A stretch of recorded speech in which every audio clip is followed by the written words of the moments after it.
So the next question then is, what's affecting the story? Now, there's so many things that can affect the story, and over the coming weeks, I'm planning on talking to you about lighting, about content, about lines, leading lines, the difference between diagonals, verticals. Some of you will have heard of things like rule of thirds or golden ratios. All these things will crop up over the next several weeks. But tonight I'm talking about cropping and how the crop affects the story. And actually one of the best examples I found for this is a little series of photos I did 10 years ago, back when I was starting out doing photography, of Michelle, who is a fiddle player in a band. And now if I just try and find the image. So this then is the original, totally unedited photo. I've got a black backdrop. I'm just using, there's just natural daylight coming in from one side, and that's just straightforward window light. Now, so she's standing there, she's got her fiddle, and that's fine, fair enough. We've got a shape. But what happens if I decide to move in close? What happens if I decide to, well, I can do that. And automatically now that's kind of changed the shape. What I did was I decided to move in with the camera, first of all, and take a closer shot. Now this one is edited, obviously, but you can see that it's got an entirely different feel to it. It's got really strong, bold diagonal lines, whereas the previous one, whilst there is a diagonal where she's holding the bow, it's mostly up and down.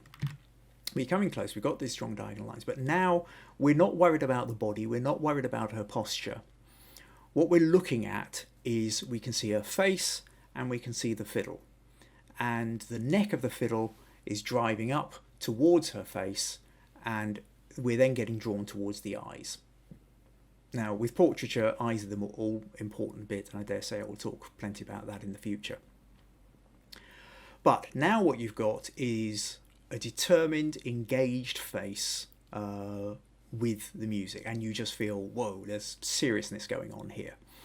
There's some lovely little echoes where, if you look at the curl just on the side of her face there, actually quite nicely echoes the little curls that you get in the centre of the sides of the fiddle as well. Echoing is another trick which we'll probably talk about on a later podcast. So that, as you can see, by moving in, we've changed the story. Now we can move in closer. Now at this point, we're not worrying about the top of the head, we're not worrying about the body. All we've got now is the face and the back part of the fiddle and part of the bow that's dividing the two of them. It's cut diagonally straight through the picture. Now you can see the fiddle, but it's nearly all about her face. It's all about the gaze. It's all about the way she is looking at you, the viewer. Excuse me. Now, the fiddle is still there and is still a definite part of the image, but it's not as much a part of the image as this. In here, it's the face and the fiddle. Here, it's much more the face, and the fiddle is an added extra. It's something which is contributing to the story, but it's not the main part of the story. And then if we want to take this idea a bit further, shortly after I'd taken this, there was a magazine called Prole, which I think is still going, but it's a poetry magazine, and they were looking for pictures for the cover, but it needed to be a portrait thing, and also black and white. So I took this photo and cropped it and put it in black and white, and now it's a different photo again.